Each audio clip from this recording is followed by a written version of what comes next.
சென்னையில நேற்று ஒரே நாள்ல மட்டும் 7 இடங்களில் நடைபெற்ற செயின் பறிப்பு சம்பவம் அப்படிங்கிறது ரொம்ப பரபரப்பையும் அதிர்ச்சியவும் ஏற்படுத்தி இருந்தது. ஈச்சம்பாக்கம், அடையாறு, கிண்டி இப்படின்னு இதை சுற்றிய பகுதிகளில் மட்டும் 7 இடங்கள்ல, அதாவது காலை 6 மணியிலிருந்து 7:10 மணிக்குள்ள 1 மணி நேரத்துல மட்டும் இது நடந்திருக்கு.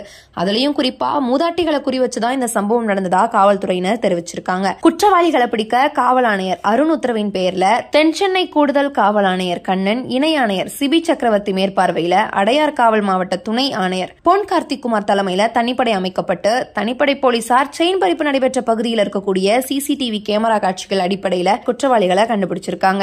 நகை பறிப்புல ஈடுபட்ட கொள்ளையர்கள் 2 பேர் மட்டும்தான் அப்படிங்கிறது தெரிய வந்திருக்கு. அது மட்டும் இல்லாம அவங்க சென்னை விமான நிலையம் நோக்கி சென்றதும் தெரிய வந்திருக்கு. இதை அடுத்துதான் விமான நிலைய அதிகாரிகளுக்கு தகவல் கொடுக்கப்பட்டு புறப்பட தயாரா இருந்த ஹைதராபாத் மற்றும் மும்பை விமானங்களும் தடுத்து நிறுத்தப்பட்டிருக்கு. உடனடியா போலீசார் சம்பந்தப்பட்ட விமானத்துக்குள்ள நுழைந்து ஆய்வு செஞ்சிருக்காங்க. அதுல 2 இளைஞர்களை சந்தேகத்தின் பேர்ல பிடித்து விசாரணை நடத்தினப்பதான் அவங்க உத்தரப்பிரதேசத்தை சேர்ந்தவங்க அப்படின்னும் ராணி கொலை கும்பலை சேர்ந்தவங்க அப்படிங்கறதும் தெரிய வந்திருக்கு. இதுல கொள்ளையர்களான இருவருமே திட்டமிட்டு இந்த நகை பறிப்புல ஈடுபட்டு இருக்கதும் தெரிய வந்திருக்கு. இந்த நிலையில தான் இந்த தொடர் செயின் பறிப்பு சம்பவங்களுக்கு மூளையா செயல்பட்ட ஜாஃபர் குலாம் ஹுசைன் அப்படிங்கிற நபரை இன்னைக்கு காலையில போலீசார் நடத்திய என்கவுண்டர்ல உயிரிழந்திருக்காரு. விமான நிலையத்துல நேற்று காலை கைது செய்யப்பட்ட இவரு விசாரணையில தரமணி ரயில் நிலையம் அருகேதான் நகைகளை பதுக்கி வச்சிருக்கிறதா போலீசார் கிட்ட தெரிவிச்சிருக்காரு. பதுக்கி வைக்கப்பட்ட நகைகளை மீட்பதற்காக போலீசார் ஜாஃபரை அழைத்து சென்றிருக்காங்க.